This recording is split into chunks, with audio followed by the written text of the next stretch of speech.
Abramos nuestra Biblia en Apocalipsis capítulo 18.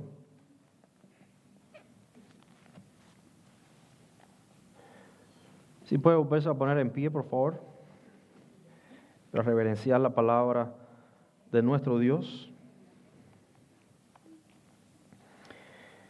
Apocalipsis capítulo 18, vamos a leer del versículo 21 al 24, es decir, la última porción de este capítulo. Sí, Apocalipsis 18, del versículo 21 al 24. Dice así la palabra de nuestro Dios. Y un ángel poderoso tomó una piedra, como una gran piedra de molino, y la arrojó en el mar, diciendo: con el mismo ímpetu será derribada Babilonia, la gran ciudad, y nunca más será hallada. Y voz de arpistas, de músicos, de flautistas y de trompeteros no se oirá más en ti, y ningún artífice de oficio alguno se hallará más en ti, ni ruido de molino se oirá más en ti. Luz de lámpara no alumbrará más en ti, ni voz de esposo y de esposa se oirá más en ti, porque tus mercaderes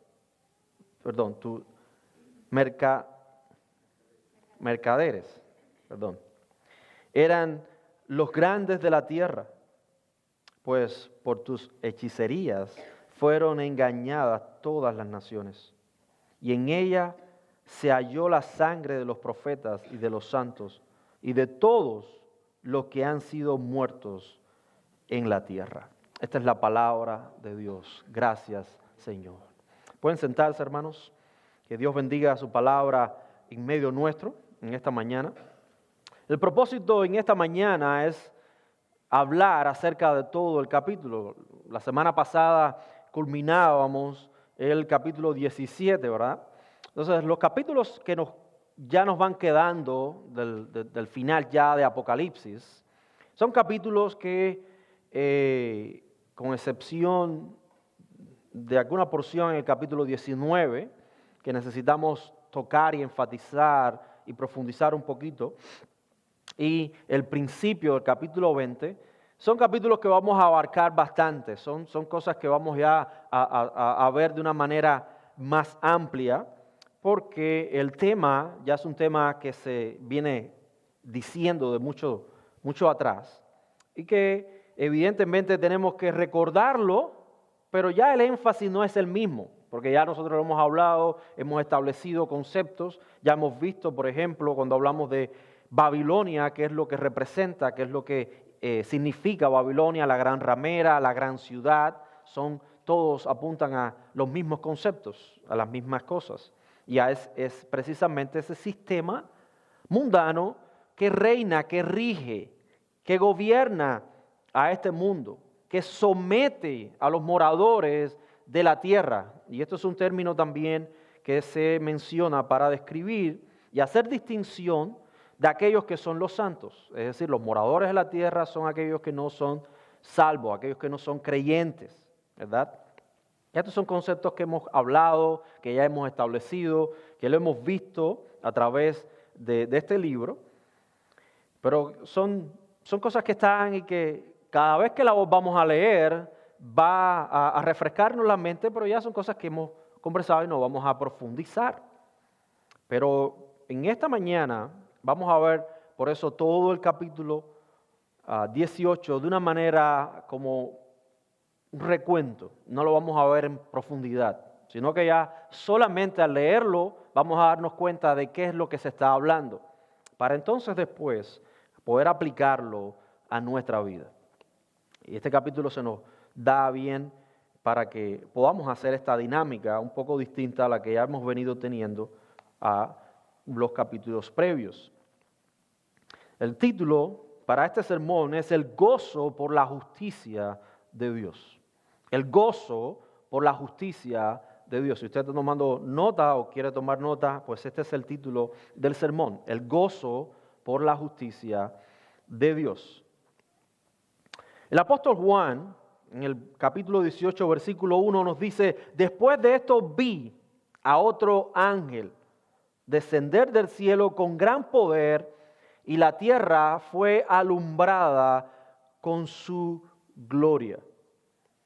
Aquí se nos anuncia, y es algo bien común en la escritura de Juan, anunciarnos la cronología de la visión. No la cronología del tiempo en que se está desarrollando la visión, sino la cronología de la visión, es decir, lo que viene primero, lo que viene después, ¿verdad? Y para eso usa el lenguaje de vi, o esto, después de esto vi. Son frases de Juan que se usan a menudo para describir dentro de la misma visión, dentro del mismo panorama, lo que va a suceder primero, lo que va a suceder después. Y esto es bien fácil, ¿verdad? Esto es algo que nosotros podemos identificar fácilmente. Después de esto, ¿qué fue lo que a lo que Juan se está refiriendo después de esto? Es precisamente ya haber anunciado la identidad de la gran ramera, de quién es esta mujer que se prostituye con los hombres. Ya viene primero se nos mostró quién es la madre de todas las rameras. Este es el título que tiene como en el capítulo, versículo 5 del capítulo 17 se nos revela, ¿verdad? Ese es el nombre, el misterio de su nombre. Babilonia la grande, la madre de todas las rameras y de las abominaciones de la tierra. Fíjense el nombre que tiene esta mujer, que evidentemente no es una mujer física, no es una mujer específica, ¿verdad? Eso es un sistema de este mundo. Entonces, después de haber descubierto esto, después de haber visto que Dios está al control y que va a traer fuego, que va a juzgar a esta ramera, ahora en el capítulo 18 se nos va a establecer de qué manera Dios lo va a hacer, con más detalles, ¿verdad? Con más detalles. Por eso es que Juan ahora dice, bueno, después de esto, después que ya se me reveló quién era esta mujer, y evidentemente, si nosotros lo contrastamos con el periodo de tiempo en que los hermanos, la iglesia estaba viviendo, es de mucho ánimo, de mucho aliento para la iglesia, entender estas cosas, entender que ellos están viviendo en un mundo hostil, es verdad, un mundo de persecución, inclusive donde muchos llegan a morir, pero que en medio de ese mundo la iglesia tiene una esperanza, y es que Dios está al control de todas las cosas y que va a haber un tiempo donde se le va a poner fin a ese sufrimiento. Ya los creyentes no van a sufrir más. Y por eso es el sentido de nuestro título hoy, el gozo por la justicia de Dios. Dios va a traer, va a vindicar a los creyentes, va a hacer su justicia, va a establecer su justicia en un día. Y hoy todavía nosotros seguimos esperando ese día final donde todas las cosas van a terminar para este mundo. Como acabamos de leer, la porción que acabamos de leer, al final de este capítulo, que lo vamos a ver más adelante, pero modo recordatorio, es precisamente ver que esta ciudad, que este sistema va a desaparecer con todo lo que tiene. Es decir, ya no se acordarán más de él. Ya esta mujer va a dejar de existir, ya este sistema va a dejar de existir, ya no va a haber más de qué preocuparse.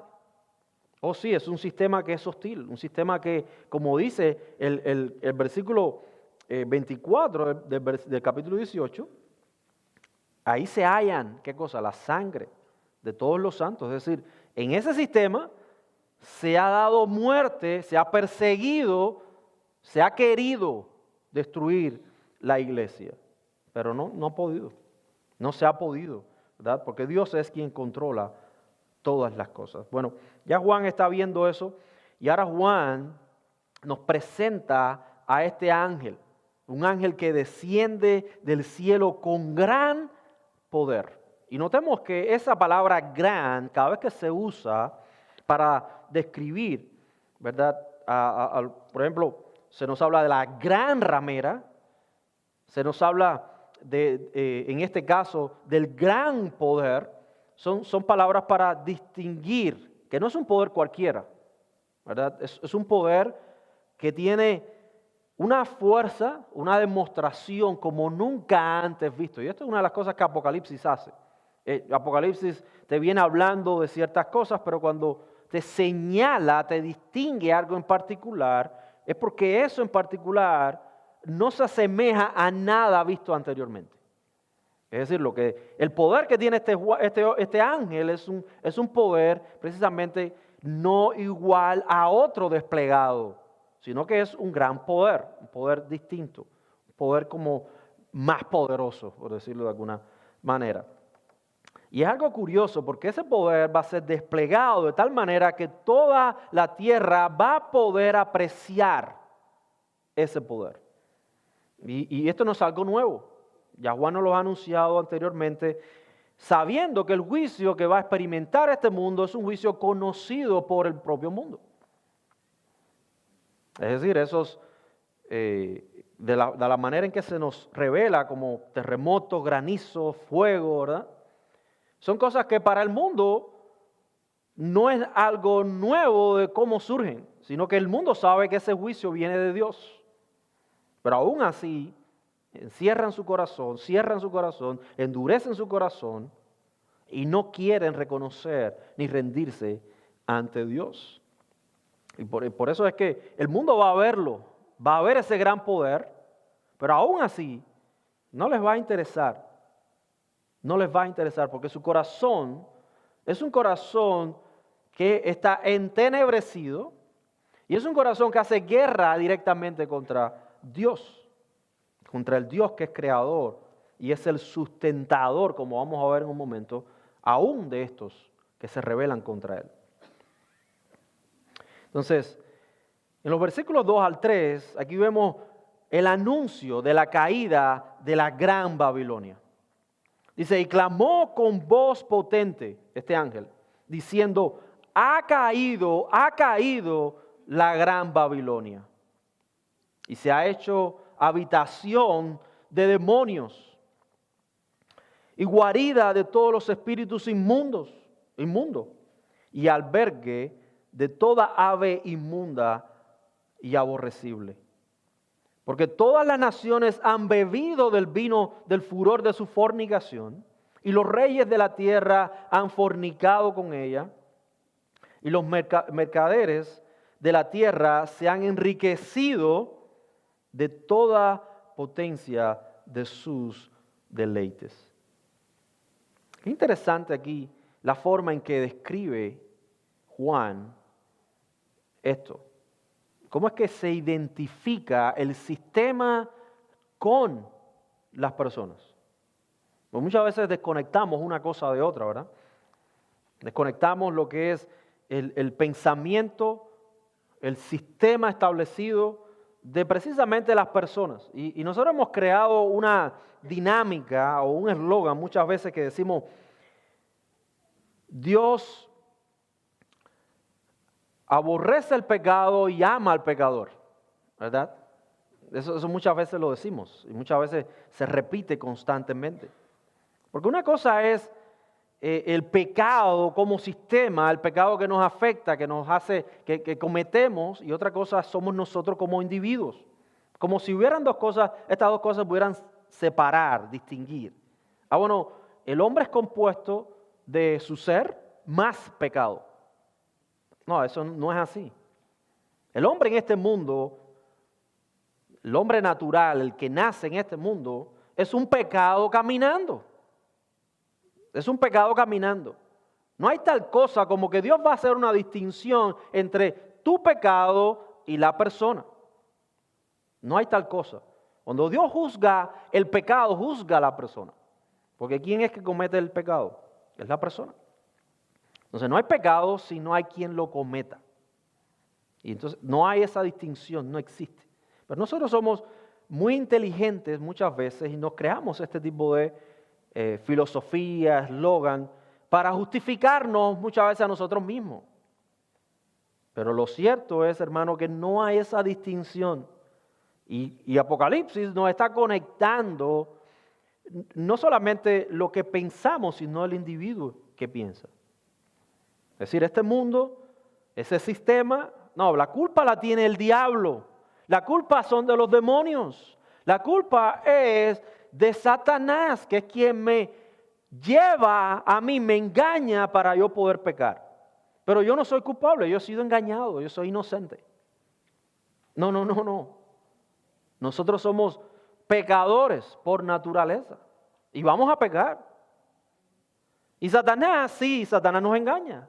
Satanás nos seduce. Pero ¿por qué esto pasa? Por nuestra propia naturaleza, como dice el libro de Santiago. Somos seducidos, somos atraídos por nuestra propia concupiscencia. Es decir, que son los deseos de la carne desmedidamente. Es el pecado en nosotros lo que nos lleva a nosotros a pecar. No importa cuánto Satanás quiera influenciar en nosotros, si realmente nosotros no fuéramos capaces de sucumbir ahí, pues no tuviera efecto en nosotros. Es decir, Satanás no es el responsable de nuestro pecado, somos nosotros mismos. Somos nosotros mismos. Por ende, Dios va a juzgar no solamente el sistema a Babilonia, ¿verdad? Sino que va a juzgar a aquellos que están dentro de ese sistema que no somos nosotros, perdón. Es el mundo, son los seres humanos. Pero el anuncio precisamente de esta caída nos deja entender a nosotros que va a haber un día donde podemos descansar de las afecciones de todo lo que este mundo trae sobre nosotros. Y estamos hablando ahora de los creyentes. Evidentemente el mundo no va a descansar, el mundo lo va a sufrir, porque se les va a desmontar todo su sistema. Todo el sistema, donde ellos han puesto su confianza, se va a desmoronar, se va a caer. Ya no hay más esperanza para ellos. Pero sin embargo, para nosotros los creyentes, que ese es el contraste que encontramos aquí, sí hay esperanza. ¿Por qué? Porque nosotros no dependemos del sistema de este mundo. Dependemos de Dios, que es quien nos sustenta. ¿Verdad? Entonces, eso es lo que vemos aquí. Por eso en el versículo 3 se hace énfasis en aquellos que han fornicado con esta ramera, con esta ciudad que es Babilonia. Ahora, del versículo 4 en adelante, al 8 específicamente, se nos enseña que Dios juzgará y retribuirá acorde a las obras de Babilonia. Dice así, oí, versículo 4, y oí otra voz del cielo que decía, salid de ella, pueblo mío, para que no seáis partícipes de sus pecados, ni recibáis parte de sus plagas, porque sus pecados han llegado hasta el cielo, y Dios se ha acordado de sus maldades. Dadle a ella como ella os ha dado, y pagadle doble según sus obras. En el cáliz en que ella preparó bebida, preparadle a ella el doble. Cuando ella se ha glorificado y ha vivido en deleites, tanto darle de tormento y llanto, porque dice en su corazón, yo estoy sentada como reina y no soy viuda y no veré llanto. Fíjense la pretensión. Por lo cual, versículo 8, en un solo día vendrán sus plagas, muerte, llanto y hambre, y será quemada con fuego, porque poderoso es Dios el Señor que la juzga. Aquí encontramos, hermanos, lo primero que encontramos en esta porción es el llamado precisamente de Dios hacia el pueblo de Dios. Salgan de ella. Ahora, esto no es literal, esto no es algo que sea literal, es decir, Babilonia no es una ciudad específica.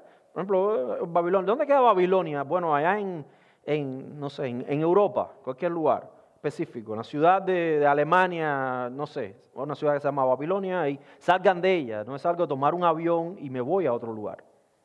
No, está hablando de un sistema que gobierna, que reina en este mundo. Ahora, ¿cuál es el llamado de Dios a salir de ese sistema? No es agarrar un avión, un carro o un barco y salir a otro lugar. No, ¿a dónde vamos a ir si ella gobierna en este mundo? ¿Verdad? Por eso no es literal.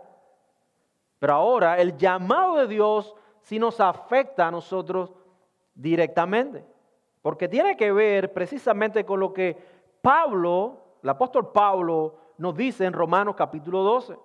No debemos conformarnos a este mundo, sino que debemos transformar nuestro entendimiento para ser formados no a la imagen de este mundo, y estoy parafraseando evidentemente el texto, sino ser formados a la imagen de Cristo.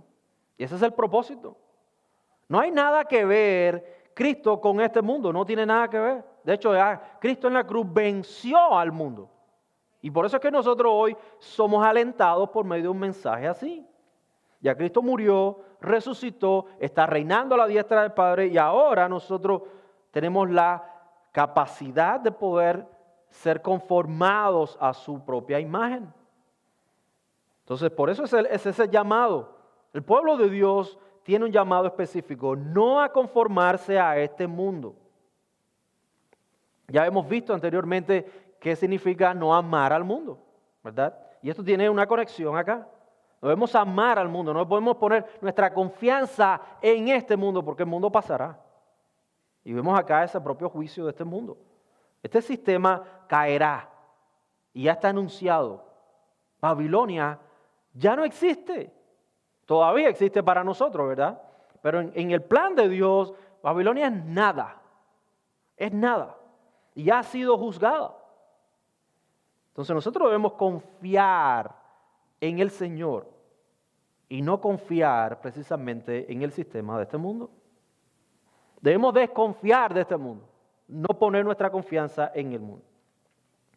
De esa manera nosotros debemos salir para no ser partícipes de ¿qué? De sus pecados. Y muchos quizás interpretan, y esto no nos vamos a cansar de mencionarlo constantemente. No se trata de alcanzar una perfección en este mundo, porque es imposible, ¿no?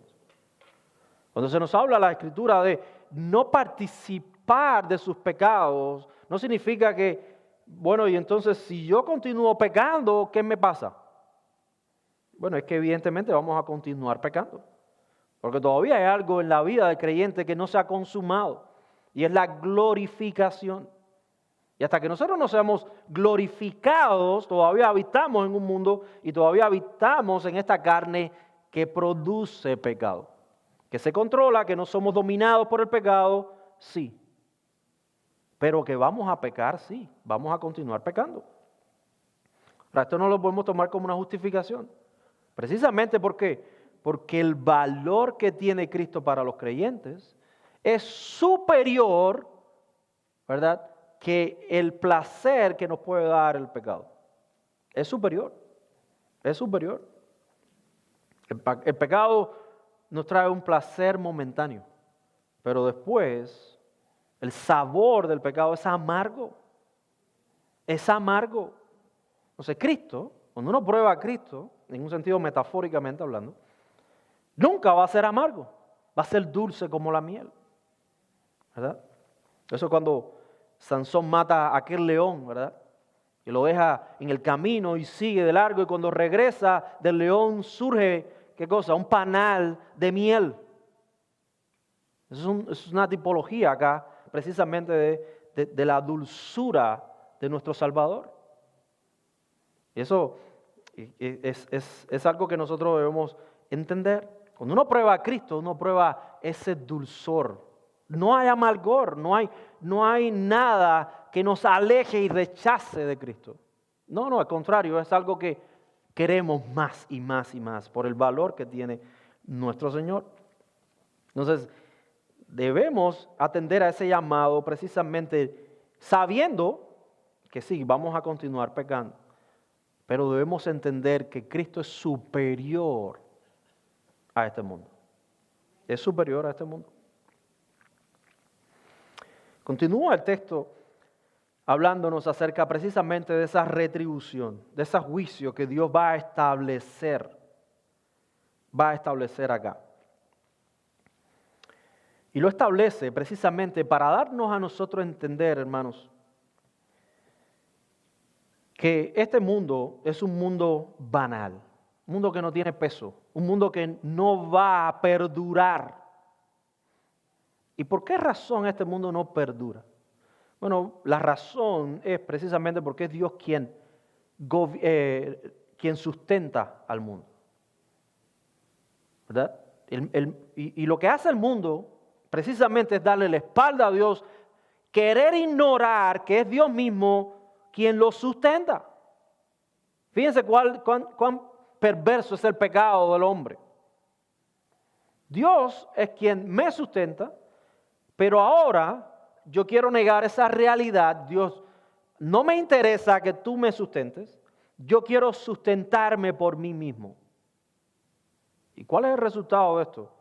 Precisamente el abandono de Dios y creer. Por eso es la pretensión que nosotros leemos aquí en el versículo 7. De esa ramera diciendo, bueno, yo ni soy viuda, soy una reina. No hay sufrimiento en mí. Y esa es la mentira que muchos se creen. Necesitamos vivir de tal manera que lo tengamos todo en este mundo. Y hacemos rechazo a las carencias. Hacemos rechazo al sufrimiento. Y desgraciadamente hay muchas iglesias que han sucumbido a esta voz de sirena. Y son seducidos por Babilonia precisamente para diluir el mensaje. No, hermanos, no se sufre en este mundo. Si tú eres un hijo de Dios, no vas a sufrir. Si tú eres hijo del rey, tú tienes que estar próspero. No hay enfermedad porque Cristo ya la llevó en la cruz del Calvario. Y hacen una mala interpretación de Isaías 53. Por su llaga nosotros fuimos curados. Sí, hemos sido curados de la condenación del pecado. Entonces, muchas iglesias han sucumbido en esta realidad, o en esta mentira, no una realidad, una mentira, por tal de no sufrir. No, es que si yo me mantengo firme en el Evangelio, voy a sufrir. ¿Cuántas? Por ejemplo, en la toma de posición de los presidentes, y sobre todo ahora, recientemente, ¿cuántos hermanos de sana doctrina vimos orar por el presidente? Ninguno. Ninguno. Todos son gente que proclama un evangelio falso. Y eso nos va a entender de cómo viene la cosa. Por eso no podemos poner nuestra mirada en nadie ni en nada que pertenezca a este mundo, sino en Jesucristo. Damos gracias a Dios por su gracia común, evidentemente. Nos permite vivir aquí bajo ciertos gobernantes, con ciertas cosas, pero nunca debemos ignorar la realidad, hermanos. No podemos ser ciegos a esta realidad, porque ellos mismos proclaman y son estandartes de evangelios falsos. Y debemos tener claro esta realidad. Pero Dios va a traer juicio sobre ellos. Así que no debemos temer al sufrimiento. No debemos temer por causa del Señor nada, ningún padecimiento en este mundo. Es glorioso, trae gloria, honra a Dios sufrir por el Evangelio. Lo trae. Pero lo que pasa es que muchas veces degradamos el valor de Cristo para nosotros. Lo minimizamos y ponemos a otras cosas por encima de Jesucristo. Mi reputación está por encima. Mi bienestar, mi familia está por encima. No hay nada por encima de Cristo. ¿Sabes por qué no hay nada por encima de Cristo? Porque no hay nada ni nadie que haya tomado nuestro lugar en la cruz del Calvario para padecer el juicio que usted y yo debíamos padecer. El inocente muriendo por los culpables. Aquel sin pecado muriendo por aquellos que son pecados. Y dice la palabra que por nosotros se hizo pecado.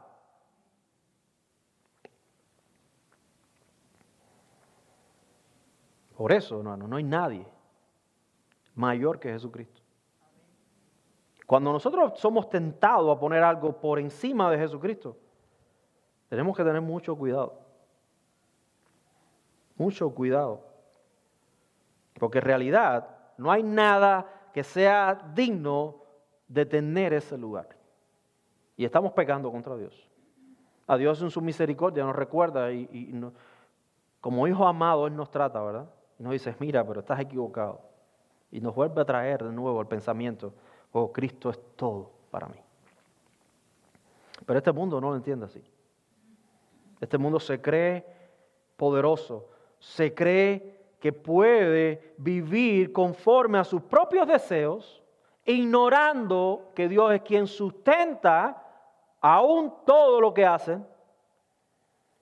Y aún así se hinchan. Su corazón se infla de un orgullo falso y vano. Pero Dios no se olvidará de su maldad. No se olvidará. Y Dios va a ser glorificado por medio de sus juicios.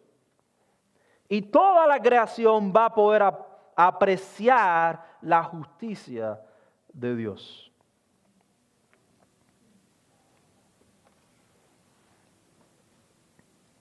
Pablo nos recuerda algo interesante también. El apóstol Pablo en 1 Corintios 15:32. Y es un recordatorio para nosotros, pero también nosotros debemos distinguir, ¿verdad?, cuál es nuestra identidad y nuestra posición en Cristo de aquellos que no están en Cristo. Y es precisamente lo que nos dice el apóstol Pablo, es entender que si Cristo no resucitó, nosotros somos los más dignos de lástima en este mundo. Porque nuestra fe entonces es falsa. ¿Y qué debemos hacer? Bueno, vivan su vida ahora porque ya no hay más. Coman, beban, hagan lo que quieran. Denle rienda suelta a sus pasiones. Porque no hay más nada. Entonces vivan el tiempo que puedan vivir en este mundo como quiera. Eso es básicamente lo que Pablo nos está diciendo. Pero la realidad no es así. La realidad es que nuestros pecados han sido perdonados porque Cristo resucitó. Entonces, ¿cómo debemos vivir entonces? ¿Dándoles rienda suelta ahora a los pecados, a nuestras pasiones? No, sometiéndolos a Jesucristo. Y esa es la manera, ¿verdad? Pero ese es el contraste también que vemos entre el mundo y la iglesia. ¿Qué es lo que hace el mundo? Vivamos y comamos, ¿por qué? Porque ya no hay más esperanza. Ya nos convertiremos quizás cuando, no sé, en el nirvana, o seremos una estrella del cielo, o quizás una vaca en la India, ¿verdad? Empezamos a crearnos cosas. A veces yo me pregunto, bueno, ¿de dónde sacan esas ideas? ¿De dónde saca eso? ¿Dónde está escrito? ¿Dónde apoyas tú? Ah, no, es que yo lo siento de esa manera. Hoy por sentirse la gente se siente cualquier cosa. Gato, perro, muchas cosas. Entonces no se trata de lo que sentimos, se trata de lo que somos realidad. Y nuestra realidad ante un Dios que es santo. Evidentemente, hermanos, la Escritura nos revela que no debemos vivir como este mundo, sino que debemos conformarnos a la imagen de Jesucristo. Versículo 9 al 19, se nos declara la destrucción de la ciudad.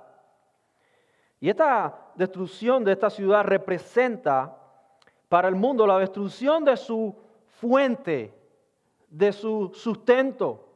La dependencia de los hombres de la gran ramera ya no va a existir más. Ya no tendrán excusas. Se les acabó el circo.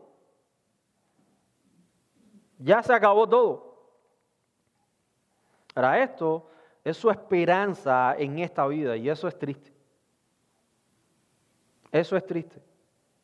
Y como creyentes, hermanos, nosotros somos confrontados también por esta realidad. Porque muchas veces, aunque no lo expresamos abiertamente a otros hermanos, ¿verdad? Nos sentamos y conversamos entre hermanos y decimos, oye, pero hay que vivir la vida aquí porque la vida es rápida. Vamos a tratar de vivirla lo mejor que pueda. Bueno, ¿y qué significa eso? Sí, uno pretende vivir la vida lo mejor que pueda, pero uno puede ignorar la realidad. Y la realidad es que este mundo es enemigo de Dios y nosotros representamos a Dios y somos enemigos de este mundo. Entonces, a lo mejor no nos va bien. ¿Y qué vamos a hacer? ¿Vamos a negociar nuestros principios por tal de estar bien con este mundo? ¿Porque la vida es rápida? No. No. Porque no tenemos nuestra esperanza en este mundo, como lo tiene este mundo. Y si usted lee esa porción larga del pasaje, ahí se va a dar cuenta, hermanos, que Dios va a destruir completamente todo. Todo. Todas sus riquezas. Todo se desplomará. Toda la confianza se va a volver en un ay de lamento. No hay más esperanza para este mundo. Dios está diciendo a este mundo, miren, en todo aquello que usted pone en su confianza, se va a deshacer. No, es que yo tengo la habilidad para hacer negocios. Y yo soy millonario.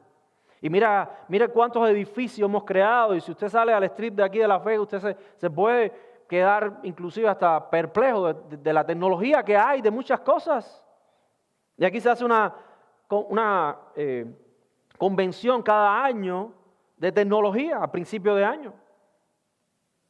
Y uno puede ver que hay cosas que son increíbles, que hace 20 años atrás uno no se imaginaba que pudieran existir.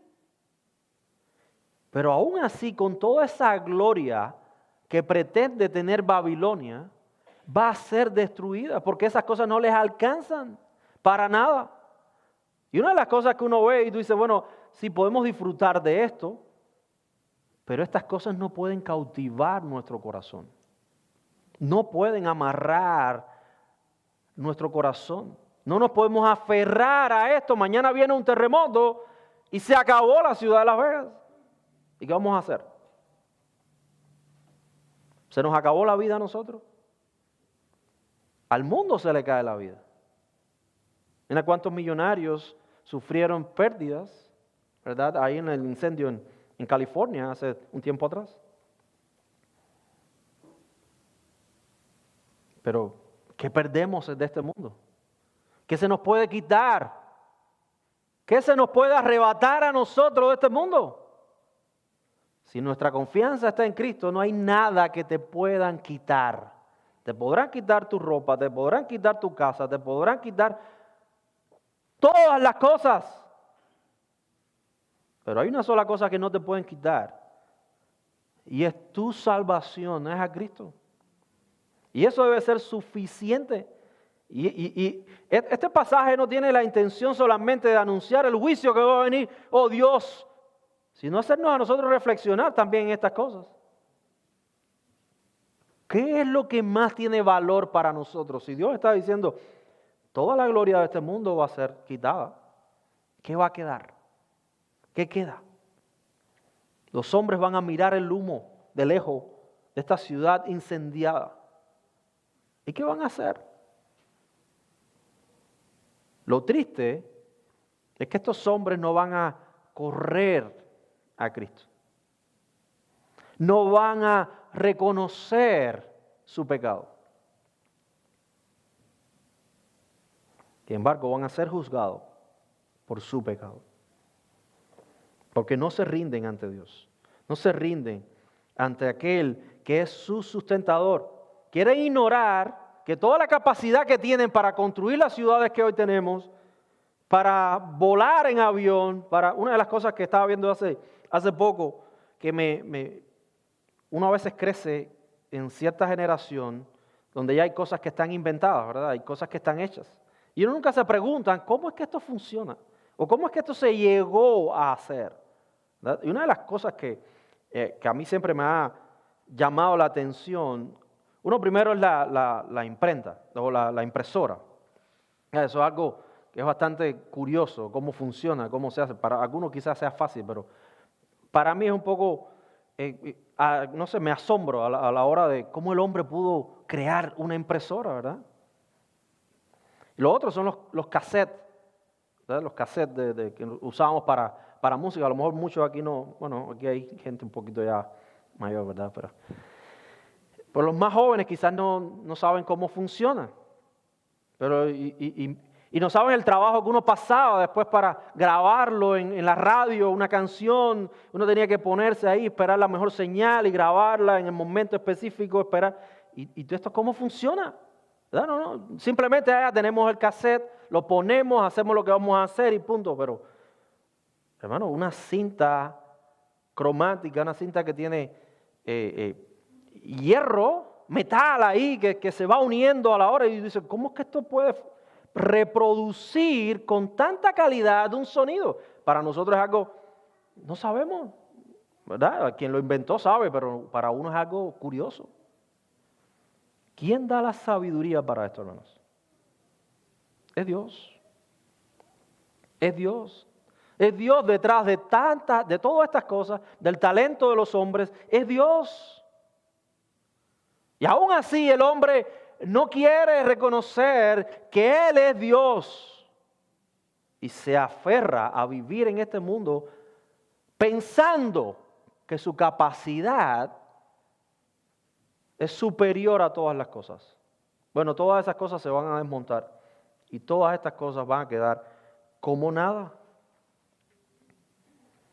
Por eso, nosotros, como dice el versículo 20, alégrate sobre ella, cielo, y vosotros santos, apóstoles y profetas, porque Dios ha hecho justicia en ella. Oh, el juicio de Dios no es arbitrario, hermanos. Oh, el juicio de Dios no es caprichoso. El juicio de Dios es justo. Y Dios va a traer justicia.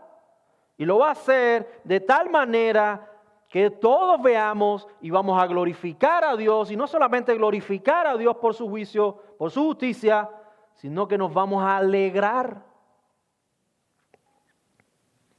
¿Y por qué debemos alegrarnos de esto? Bueno, nos alegramos, hermanos, porque es justo. Porque es justo. Cuando Dios juzgará o juzgue a uno de nuestros familiares, el más querido, ninguno de nosotros se va a levantar y decir, Dios, no es justo. No. Ahora mirándolo desde esta perspectiva nos duele, ¿verdad? Pero en ese día te vas a levantar con gozo diciendo, Señor es justo. Pero ¿sabes por qué? Porque Dios ha tenido misericordia y gracia de ti y de mí. Si no, fuéramos uno de los que fueran juzgados, porque nuestro corazón, aún hermano, apreciando la obra de Cristo, sabiendo que nuestros pecados son perdonados, aún así seguimos deleitándonos en nuestro pecado.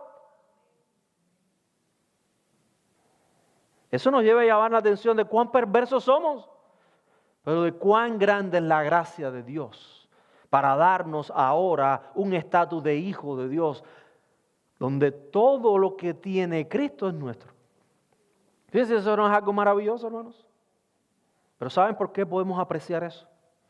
Porque Dios nos ha dado los ojos para ver y nos ha dado los oídos para oír. Nos ha dado un corazón para sentir y para apropiarnos de ese sacrificio. Es por su gracia. Y por eso nos gozamos. Nos gozamos con Dios por su justicia, porque Él es justo, no injusto. Y Él ha sido bueno con nosotros. Todo este juicio que vemos aquí, hermanos, donde ya no va a haber sonido, ninguna voz. Eso es una forma de expresarnos, hermanos, que todo se acabará. Este mundo, no la vida, no, Dios no va a exterminar, no, Dios va a juzgar y Dios tiene un lugar para eso, que es el infierno. Por eso es que al principio se nos dice que este lugar, Babilonia, se convirtió en lugares de demonios, de espíritus inmundos, de aves inmundas, ¿verdad? Y de hombres. Hay una referencia completamente a ese lugar de juicio donde Dios va a juzgar este mundo, que es llamado el infierno. Todos van ahí. No, Dios no va a exterminar a la gente, ya no van a dejar de ser. Dios los va a juzgar en ese lugar, y ese lugar va a ser eterno. Porque la justicia de Dios va a ser desplegada eternamente. Aquellos que miran la iglesia, como nos dice Efesios capítulo 3, ¿verdad? Aquellos que ven la iglesia, ven la gracia de Dios, ven el amor de Dios, pero cuando voltean, van a mirar el infierno y van a decir, ahí está la justicia de Dios, ¿verdad? Van a apreciar, hermano, por la obra de salvación y la obra desplegada del juicio de Dios, vamos a poder apreciar los atributos de Dios. Dios muestra sus atributos por medio de sus hechos. Ahora fíjense, como dice el versículo 24, en ella se halló la sangre de los profetas, de los santos y de todos los que han sido muertos en la tierra. ¿Quién puede decirle a Dios injusto? No, es justo. Y va a pagar el doble. Va a pagar el doble, hermanos. ¿Cómo debemos aplicar entonces este pasaje? Este capítulo, ¿cómo debemos aplicarlo? En primer lugar, debemos reconocer la existencia de Dios, que nos lleva a glorificarlo. Y dice, bueno, pastor, pero todos sabemos que Dios existe. Sí, pero no lo debemos hacer como el mundo lo hace. Usted habla con cualquier persona y la pregunta que usted le puede hacer, ¿y tú crees que Dios existe? Y te va a decir, sí, Dios existe. Ahora, ¿qué implicaciones tiene esto para nosotros, que Dios existe? Evidentemente debemos vivir a la luz de la existencia de Dios. Dios es quien sustenta a su creación. Dios es quien nos sustenta. ¿Cómo entonces debemos vivir? Agradecidos a Él, obedeciéndole a Él. Él es el creador, Él es el sustentador, pero aún más allá, Él es nuestro redentor, quien ha provisto un Salvador para que nosotros seamos o podamos escapar de la condenación que Él mismo va a traer. Fíjense si Dios es bueno. Entonces debemos vivir a la luz de la existencia de Dios, que implica estas cosas. El mundo habla vanamente de una existencia de Dios a la cual después concluyen, bueno, se puede llamar a Alá, Krishna, a Buda, lo que quiera. No. Nuestro Dios tiene un solo nombre. Él es el que es. Él es Yahweh. Él es el que es. Yo soy el que soy, que se nos ha revelado a través de Jesucristo, quien le ha dado un nombre sobre todo nombre, donde toda rodilla se doblará y confesará que Cristo es el Señor. Esa es la realidad, hermanos. No hay otro Dios, es ese. Vivamos a la luz de esa realidad, porque Él va a juzgar este mundo. No podemos vivir como el mundo, pensando, Dios es cualquiera. No. Eso denota precisamente que no hemos conocido a ese Dios que nos ha salvado. Entonces debemos depender de Dios, que Él es nuestro Redentor. Hermano querido, te exhorto a vivir de esta manera. Pero amigo que estás aquí, que no estás en Cristo, que no crees. Si no crees, no hay nada en este mundo que no sea el Evangelio de Jesucristo que te pueda hacer creer. Y si lo rechazas, mientras tengas vida hay esperanza, pero va a haber un día, un momento, y que esa esperanza se va a agotar. Y ese es el día del juicio. Y necesitas entonces, antes que ese día llegue, reconocer que Cristo es la única puerta para la salvación. Cree en Él, confía en Él. No hay nada que puedas hacer para ser salvo. No es la mentira de que si soy buena persona, Dios me va a salvar. Eso es una mentira. Si estoy en Cristo, soy salvo. Si no estoy en Cristo, soy condenado. Que Dios abra tu corazón y puedas ver claramente esta realidad. Oremos. Padre, te damos gracias en esta mañana, oh Dios.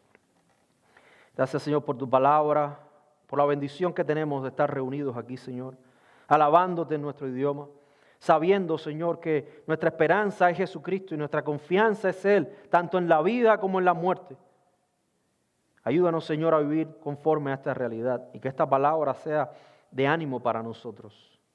Señor, te pedimos por el tiempo a continuación, bendice el tiempo en inglés y la reunión que vamos a tener al final. Señor, que sigamos siendo edificados. En Cristo Jesús que te lo pedimos. Amén.